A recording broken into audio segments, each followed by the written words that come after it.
All right, so we are looking at May, June 2022 chemistry CSEC paper. We're starting with the organic question at the back. We got a question about green chemistry, and we want to basically deal with that. All right. So we're diving right into it. Now, question 5 says, state 4 general characteristics of a homologous series. And we should know that we have basically 4 homologous series that we look at. And so we're going to be talking about some of the characteristics that we want to mention right here. There's more than 4 that you can mention, but these are the ones that we can actually input. Now, once I'm of a particular homologous series, whether I'm a alkanoic acid, an alkene, an alkane, or an alcohol, then all persons, or let me not say persons, but all compounds belonging to a series would have the same functional group. So they all have the same functional group. And just to remind persons, the functional group of an acid is the COOH. That of the alcohol is the OH, the hydroxyl group. That of the alkene is the carbon to carbon double bond. And that of the alkane is the carbon to carbon single bond. So they will all have the same functional group. Can anybody tell me any other characteristic that they would know? Similar chemical properties. Wonderful. They will all have similar chemical properties. Remember, this is also linked to the fact that the functional group is the target area where the reaction of that organic compound will take place. Any other?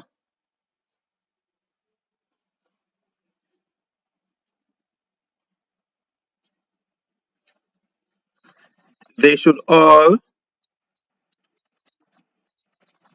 have the same changing gradual physical property. Yes, so they have a gradual change in the physical property.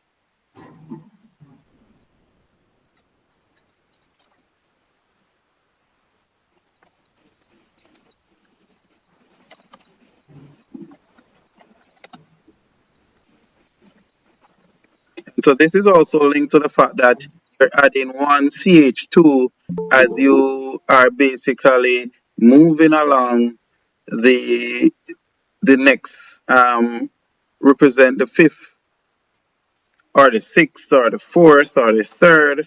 Once you're adding or you move into the next party in that homologous series, you're adding a CH2. Now we know that another characteristics is that they can all be prepared using the same general method.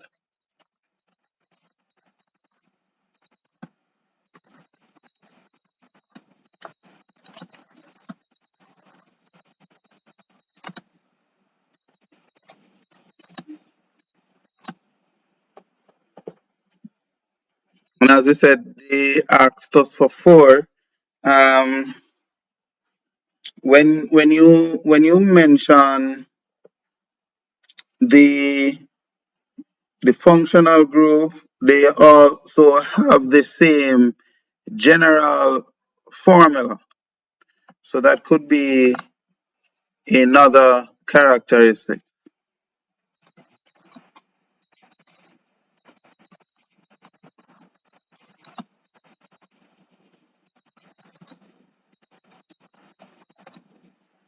So we said that technically the homologous series that you'll come across in the CSEC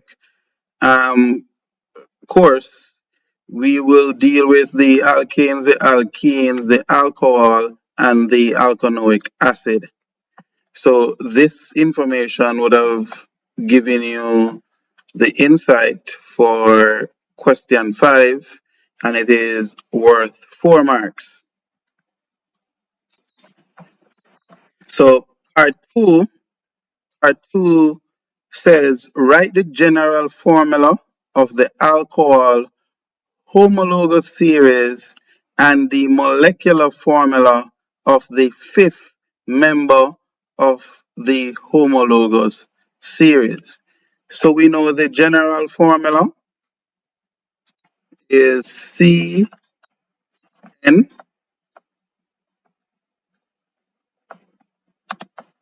and N represents the number of carbons, H, 2N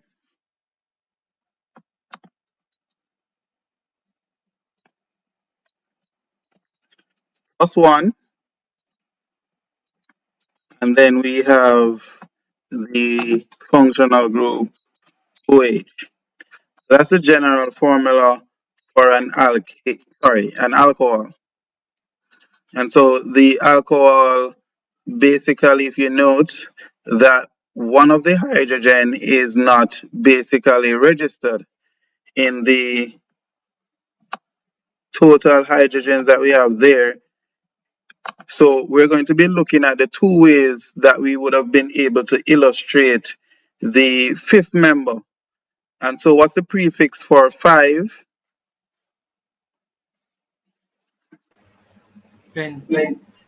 All right. So we know this fifth member, the name of it, they did not ask that though. The name of it would have been,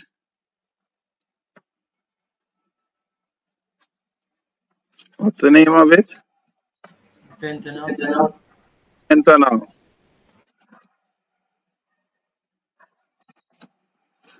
And so the molecular formula gives all the atoms that make up that compound and in their correct numbers. So we are seeing all the atoms in their respective numbers in the molecular formula. So again, we know it is C5,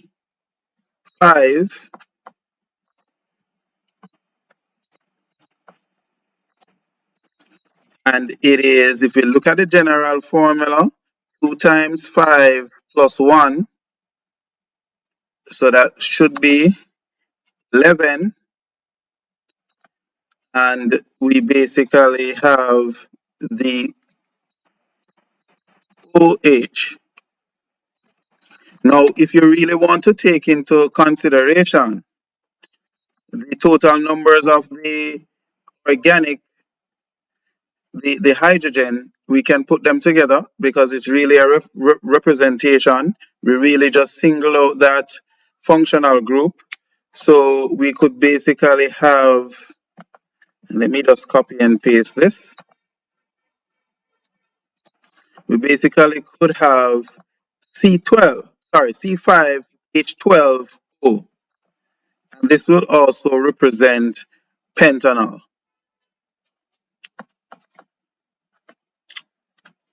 Cool. All right, so our next question, what CXC did, they gave us this long compound. So compound D, it says figure 6 shows the fully displayed structure of compound D. Circle any two. So on the paper, any two functional group shown on this structure. Is there any functional group you're seeing?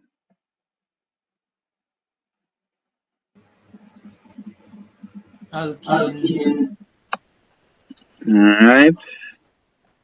So if I carboxylic acid,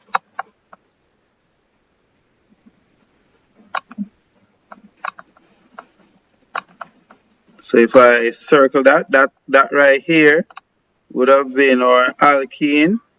Where is the carboxylic? carboxylic acid, We all the said that way down we to the left. right here. We're still seeing that. You have OH,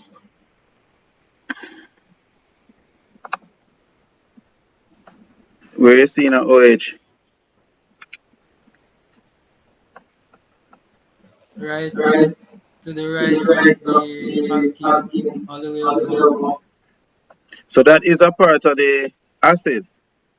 If you note that OH is linking to the carbon with the double bond between the oxygen.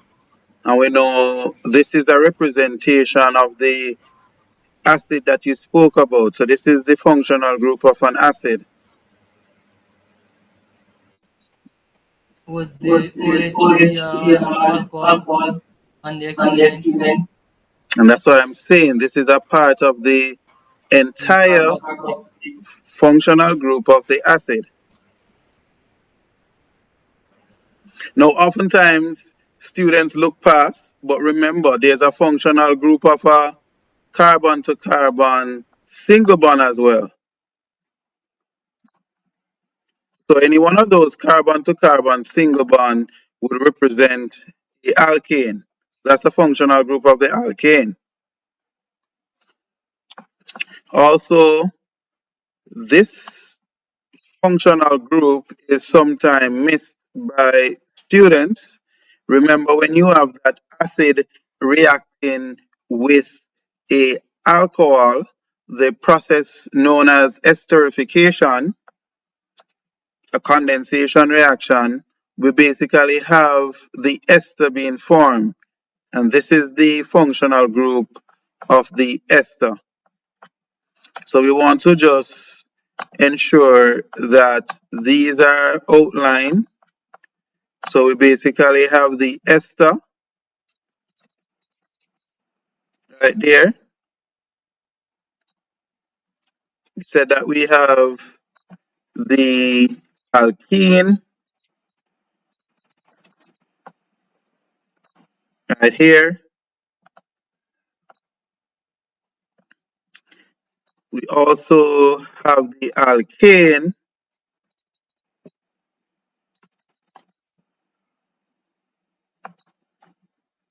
and then we said we have this alkanoic acid.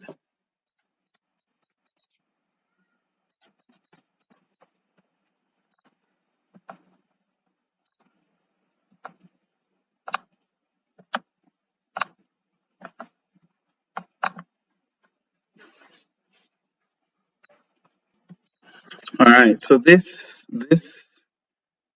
question part C focus on the alkanes and the alkenes.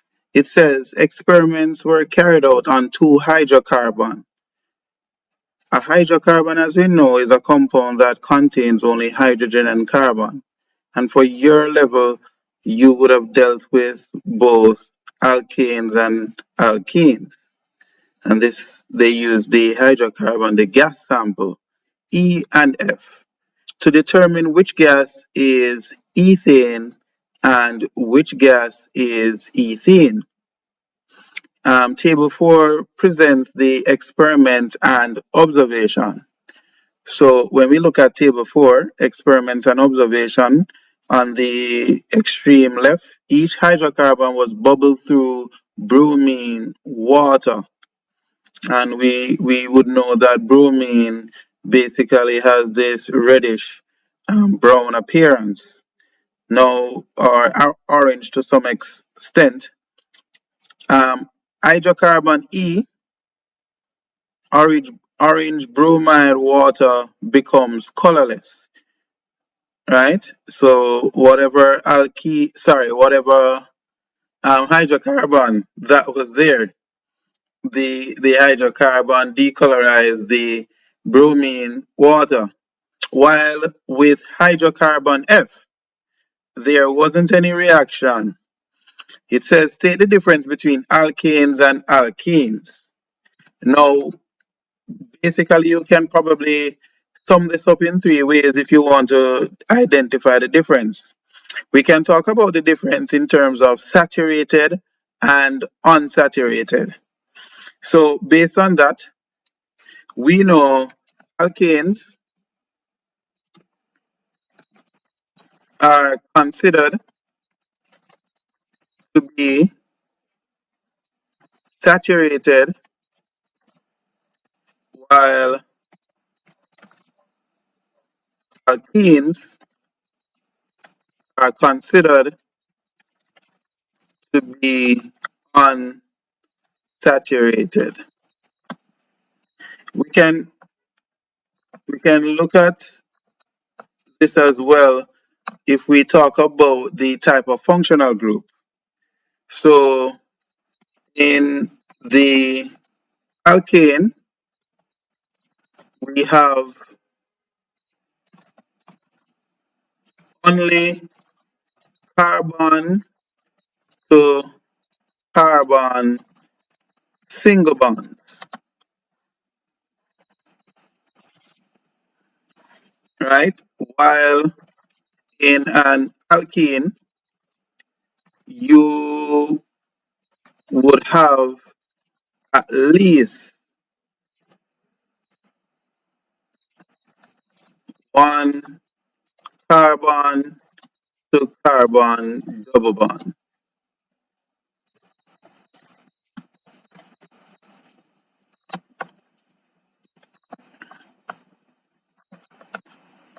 And we don't even have to stop there. We can talk about the reaction. And we know alkanes undergo substitution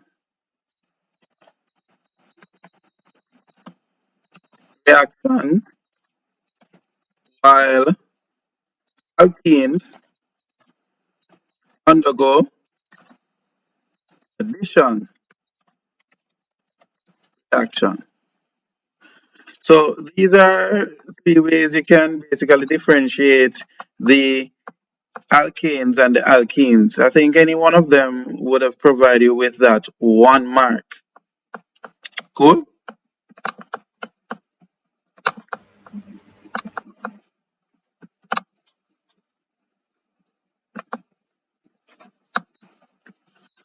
Part 2 of the question, it says, using the observation in table 4. I'm sorry about that word. What it should have been, it should be identify the hydrocarbon E and F. So E, we said that E was the one that basically decolorized the bromine water, caused it to become colorless. And once you have the hydrocarbon reacting in this manner, we know that we're dealing with a alkene, the addition. So we know we're forming that dibromo alkane. And so the addition of the bromine causing the double bond of this alkene, ethene, to be broken, right? And so that is what we're going to be seeing the observation. So we know E is an alkene. When we recognize the hydrocarbon F, no reaction, it would have been the alkane. Alkanes can actually do react, and if you notice, they ask the follow-up question. It says, state the conditions under which an alkane would react with bromine. Right, so we say state the conditions which an alkane would react with bromine. The alkane would require UV light. So it occurs in the presence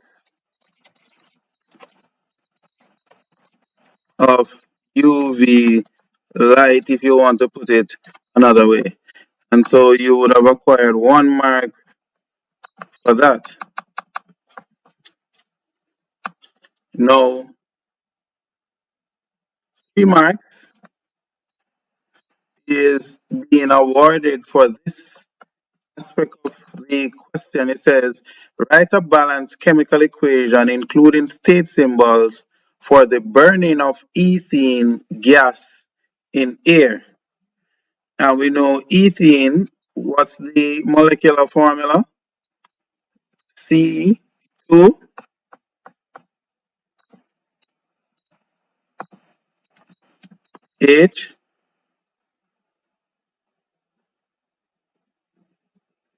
H. What's the general formula for an alkene? CnH2n. So what is it? Sorry, would be plus one.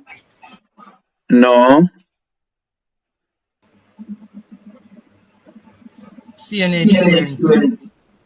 Yes, so I'm asking, what is the molecular formula for ethene?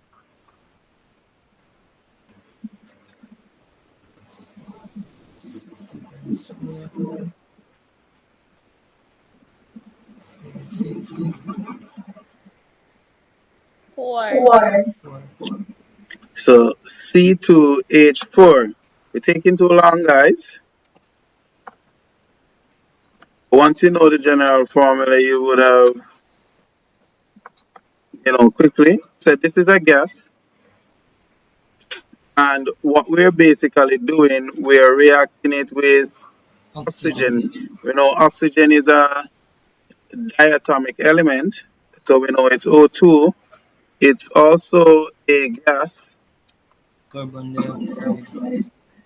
Once we Nitrogen. have this burning, we basically know we're dealing with a combustion reaction. And we said that we would basically get carbon dioxide as one of the products.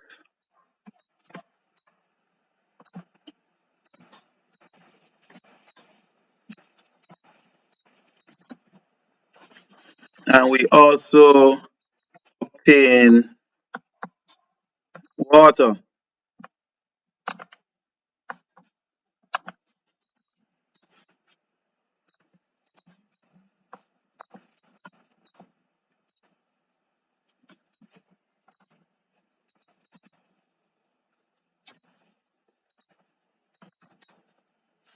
Now, I did if you want to go the short route in terms of balancing a combustion reaction, we know that when you have the organic compound, we look at the amount of hydrogen that is present and we use the coefficient half the amount of hydrogens that is present in the organic compound. So to put the coefficient for water, we use half of the hydrogen that is in the organic. So what's half of 4? 2. Then we jump to balance the carbons. We recognize that we have 2 carbons here. So we place a coefficient of 2 as well in front of the carbon dioxide. We do a quick check to see how many oxygens we have. So it is 2 times 2, which is 4. And then in the water, we will also have 2. So we have 6 oxygen on this side. That's the product side.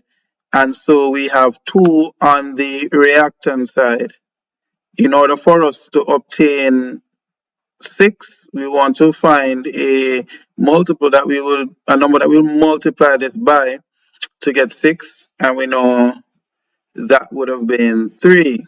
And so this would have been your balanced chemical equation.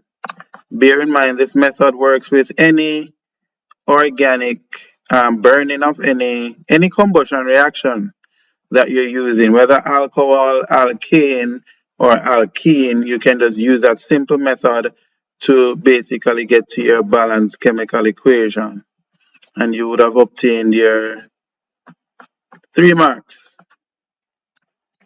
All right, so we're at question 6, and this would basically deal with the green chemistry aspect. And so we want to take note of the question. Very long question, but really simple to deal with. So it says a chemical factory produces pesticide, fertilizers, and plastics.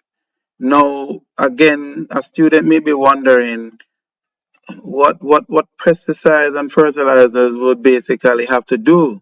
Remember, when you start organic chemistry, these are compounds that basically have carbon in it. The only other compounds that will not have carbon, or if it has carbon in it, that wouldn't constitute to be an organic compound, would have been the carbon dioxide or the oxides, and also the carbonates. So yes, those two compounds, the acids and not the acids, my bad, the oxides of carbon and the carbonates, they are not constituted as being organic. They are still referred to as being inorganic. But everybody else, you have a couple of phosphates as well that may be inorganic. Compounds that having the phosphorus. Some other metal related compounds with carbon as well may constitute for being inorganic. But majority of the compounds that having carbon, that's what makes it organic. So pesticides, fertilizers do fall under the organic um, type of compounds. Plastics, remember the polyalkenes are the ones that we derive our plastics from. So we said using synthetic raw materials. The factory has been in operation for the past 5 years and is located near an agricultural land in a small rural community. Now, recently, the residents, we don't know which community, but the residents them basically of the community have reported significant loss in plant and animal life due to increases in air pollutants. So we basically find that we have something, in the air that is basically allowing the air to not be of a good quality. Non-biodegradable solid waste and algal growth in the nearby waterways. The increased toxicity has impacted the local agricultural economy. And this is something that we can relate to in the Caribbean. If we're not careful how we go about disposing of our chemicals, it can lead to us losing out on the flora and the fauna, the biodiversity, and it affects agricultural production. So it says state 2 examples of air pollutants. So we know sulfur dioxide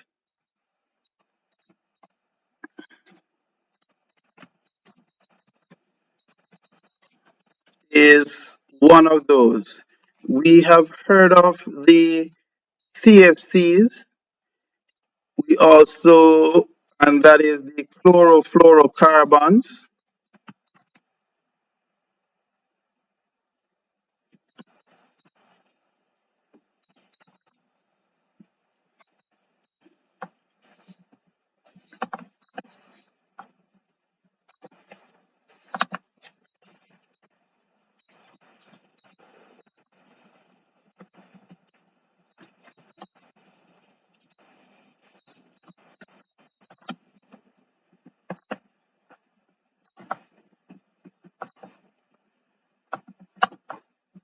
We have the nitrogen dioxide.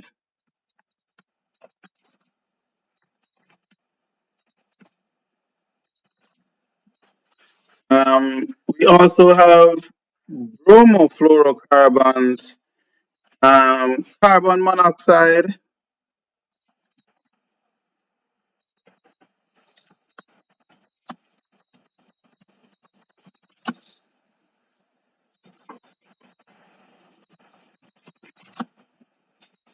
and just to name those um, few. One of the things, if you even when you look at you go to the gas station, and some of them will talk about having low sulfur. And if you're somebody who is basically environmentally aware, or you're an environmental mentalist, or you really favor the environment, you'll basically buy your gas. Maybe it will cost more, but it is less, releasing less sulfur, which will basically lead to polluting the air. And what this will do is sometimes it even leads to what we call acid rain. And acid rain can actually affect the plants and animals.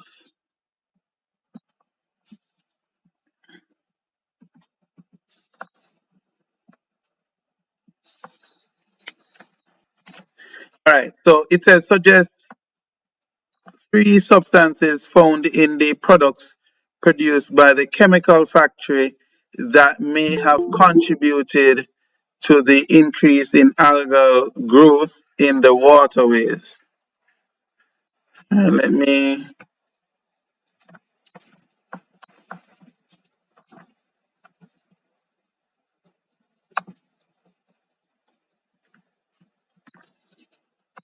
All right, so three substances that would have increased the algal growth in the waterways.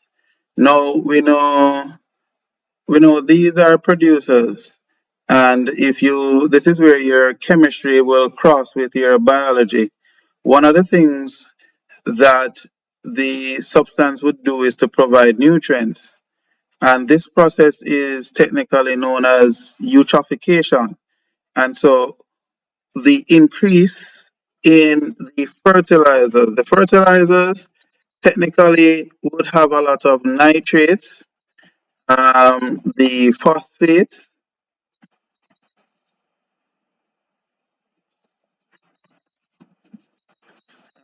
we also will have a lot of ammonia. And these compounds two of them are high in nitrogen, and we know nitrogen is utilized by, algae plant like. It will basically use these nutrients to basically increase their growth. Just to talk a little bit about what happens, it will really allow them to, we call it algal bloom. And so they will basically grow and cover the surface of the water, preventing the sun from basically reaching your phytoplanktons and your other waterborne plants. And they won't be able to do the whole process of getting the sunlight, because they need the sunlight too to make their food. Now, because of the lack of the light reaching them, they will basically die.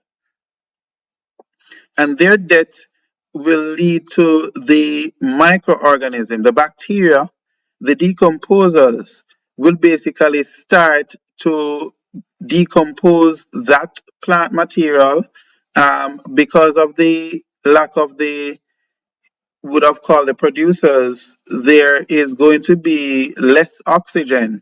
And so animals in that in the animals will also start to die out, and the decomposers will start to utilize more oxygen as well.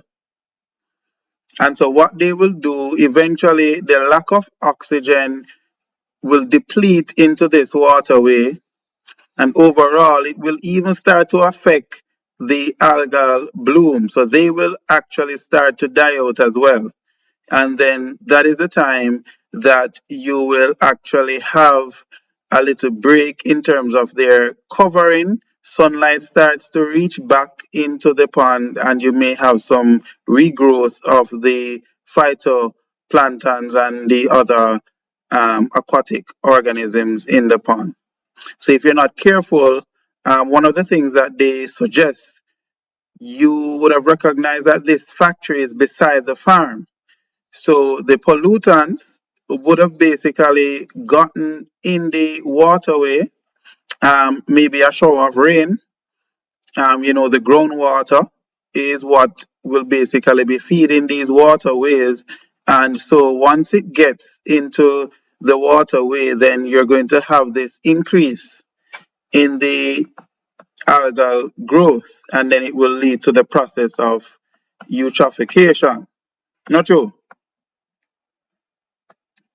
So we are looking the next question, which heavily rely on your knowledge.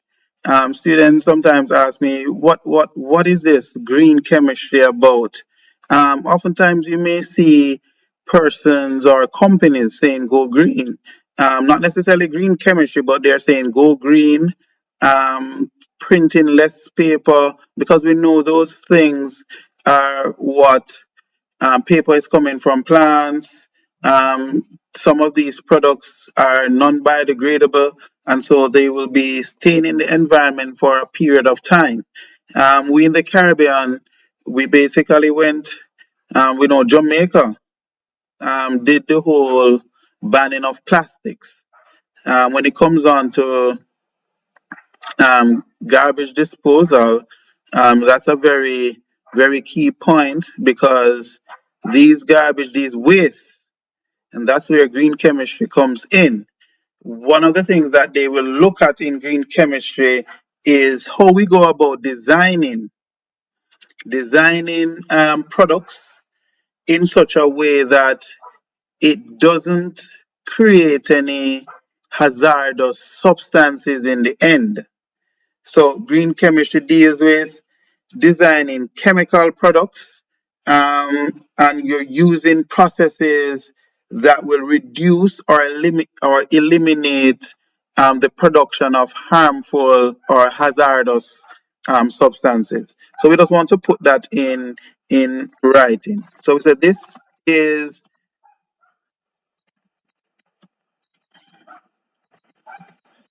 the design of chemical products, or the use of chemical processes to create products. And as we said before, you want to basically create a product, but at the same time, we know these things are going to be making our lives easier, helping out in terms of it's really something of use to human beings. We're not going to be creating anything that is not going to be useful. But while we create something that is useful, we oftentimes create something that basically is harmful, or the process of creating that product that is useful, it creates substances that are harmful. So we want to design, this is the design of chemical products, or the use of chemical processes to create products um, to reduce or eliminate the creation of hazardous substances.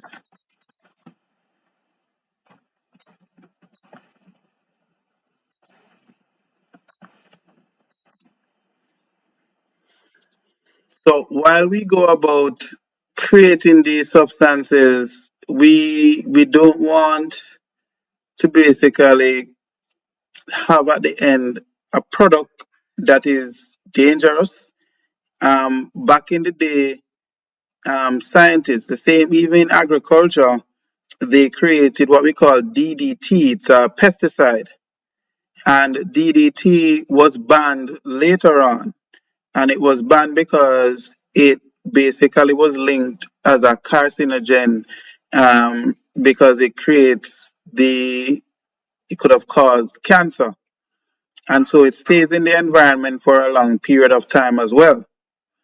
And so even though we were using it to rid our crops of pests that would have reduced our yield, um, at the end of the day, when persons consume these food items, they recognize that they were coming down with cancer, right? So green chemistry really deals with how we go about producing, and when we use these processes, do we create a hazardous substance that will be harmful to our environment? So we're going green.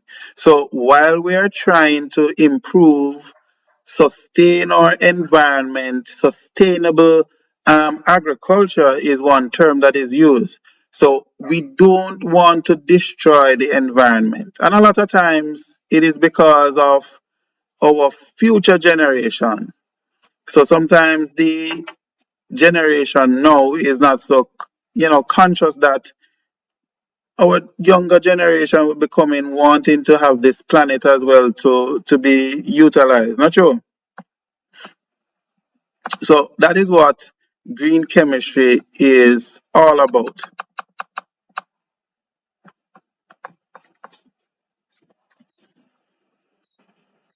All right. So the final question for this paper, they would have asked about the principles of green chemistry. So one of the major principles of green chemistry is to produce less waste. One of the first principle, produce less waste material. So if you can reduce the waste, then you basically would have a better chance of not having something to deal with. Because once you produce waste, you're going to have to deal with how you know, dispose of this waste, how you get rid of this waste. So the less waste that can be produced while you're making your product, the better it is for the environment. The other the other aspect of green chemistry would have take into consideration energy. We know one of the links to us obtaining energy is through fossil fuels. Our electricity is basically our electric power stations. They are supplied with petroleum, and so we know crude oil is basically hydrocarbons, and it is organic. So if we can basically use this, and it's a resource that is very it's non-renewable, and so if you can use it in such a way efficiently, then it would be a good thing. And so under green chemistry, our focus is to increase efficiency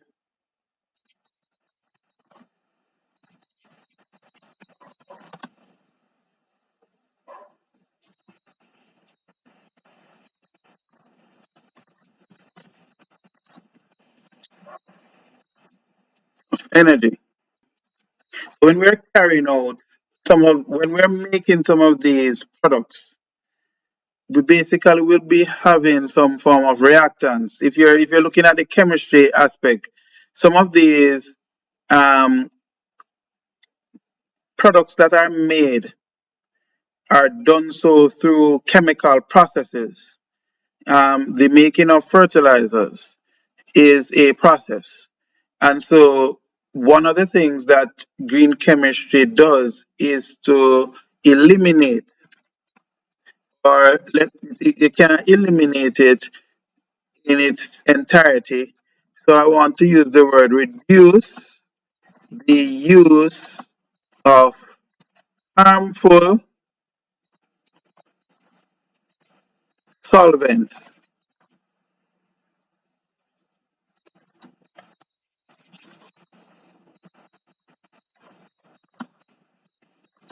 Create your product.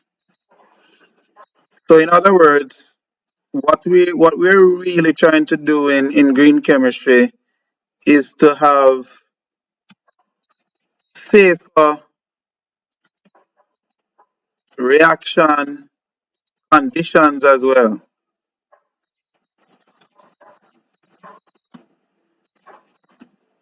So at the end of the day, while this reaction is going on to create a particular product, we know that there are reactions that are used to create a lot of different products that we use, the plastic. We know we talk about the polyesters and the polyalkenes, which are done through polymerization.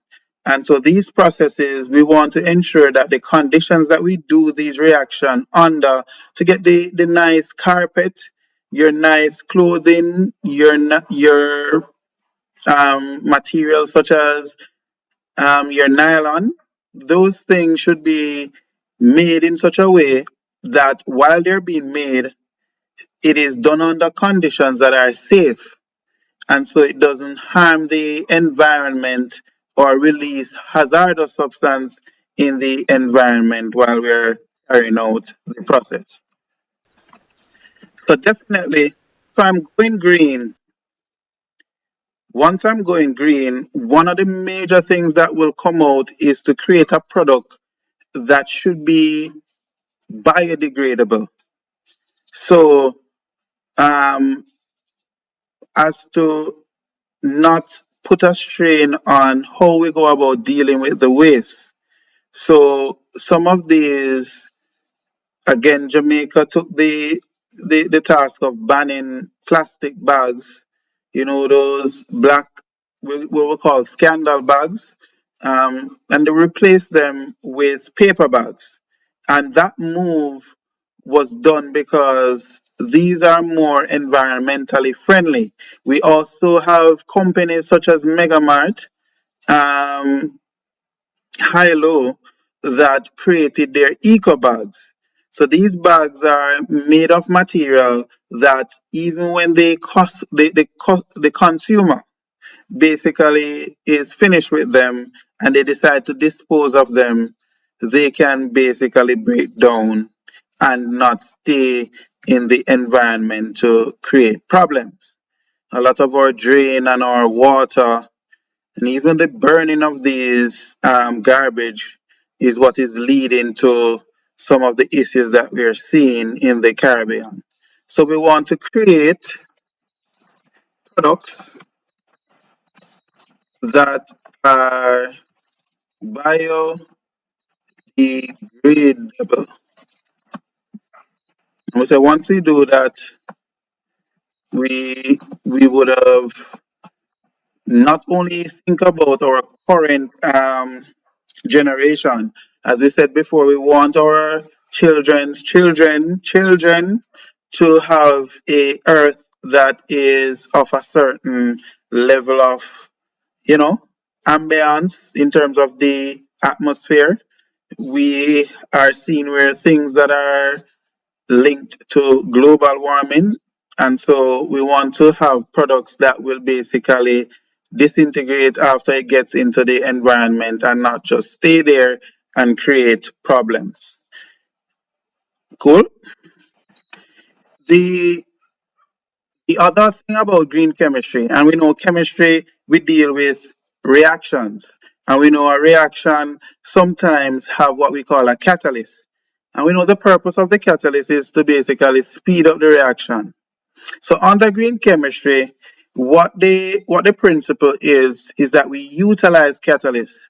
And why we utilize catalysts is because while they are basically speeding up the reaction, the catalysts, they are not affected, they're not taking part, they don't break down in the chemical reaction. So even if you have a substance which would have been harmful, because it's used as a catalyst, it's not going to be taking part, and it's not going to allow for any waste or harmful substance to be released throughout the process of making that product, that which we desire. So the use of catalysts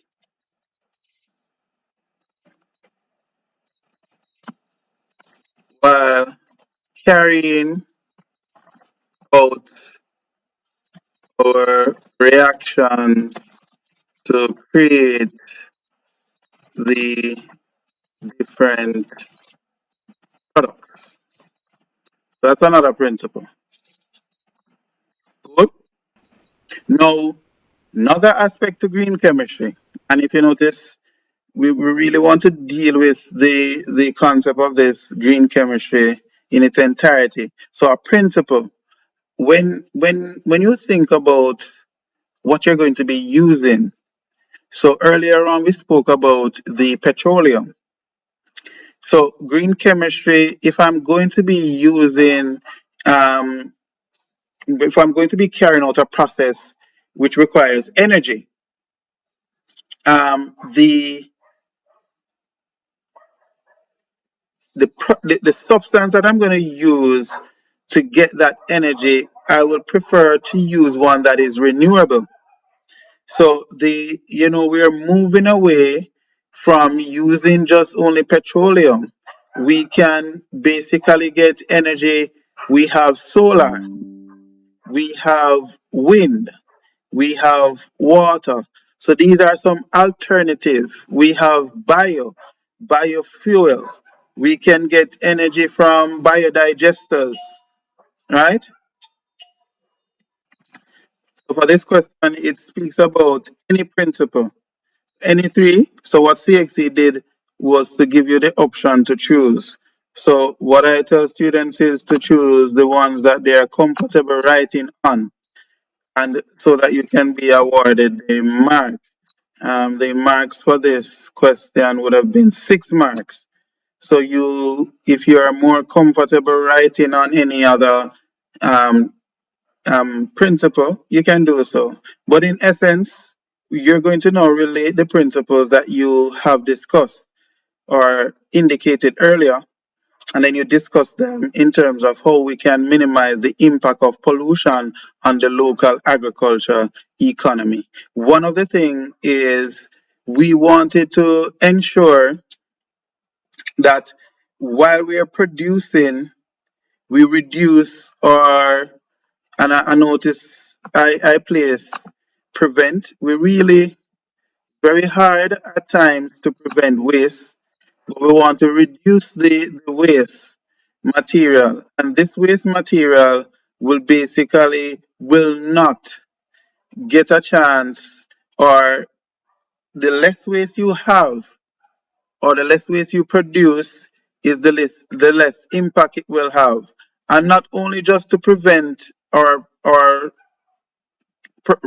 reduce the production, when the waste is created, how you deal with the disposal is also evident, because you can create the waste, but at the same time you have a means of actually dealing with the waste in a proper way so that it doesn't cause an impact. So even though they were creating um, pesticides and fertilizers, if they were controlling the waste that was being emitted when these products were created and allowing them not to get into the water, then that would have basically prevented the aspect of algal bloom. So it's not only just to prevent waste. is how you go about dealing with the waste after it has been prevented. Because the truth and in fact, some amount of waste will be produced. Increase energy efficiency. As I said before, using alternative means of energy. Now, when you are on the factory would have been emitting these sulfur dioxide, nitrogen dioxide. And so if they're using other means to acquire energy, and it's through the whole use of hydrocarbons, the crude oil, where we get these sulfur dioxide being given off. Once you go solar, you're not going to be getting this sort of waste being produced. If you use wind energy, you're not getting the level of waste you're producing. So things such as acid rain. So that sulfur, when it goes up into the air, the old chemistry, the water vapor, it will basically allow for the formation and the creation of acid rain, which when it falls and leaks or gets runoff, infiltration, get into the waterway again, it will affect the plants and the animals because it will make these um, waterways more acidic. And those plants that are not able to adjust, those animals that are not able to adjust, may eventually just die out. And so it will really affect them. So the whole concept of using alternative energy is a very important factor because it will eliminate the amount of waste. We know there is a contributor of these emission of carbon dioxide. Increase in carbon dioxide in the atmosphere will basically lead to what we call global warming. Global warming in itself is an increase in the atmospheric temperature.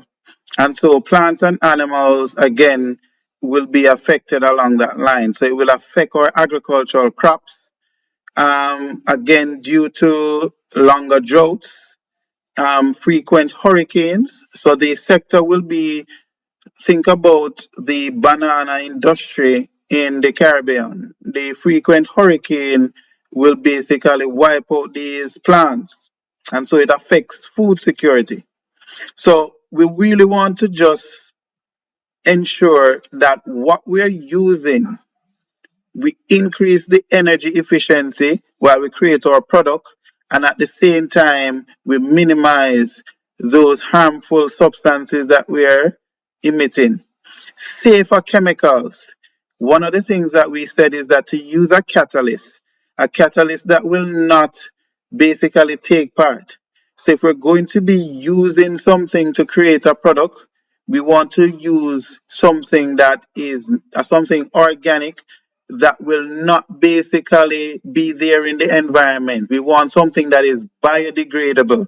So even if it gets into the environment where we have the agricultural plot, over time it should be able to be decomposed by the bacteria and the other microorganism within the ecosystem.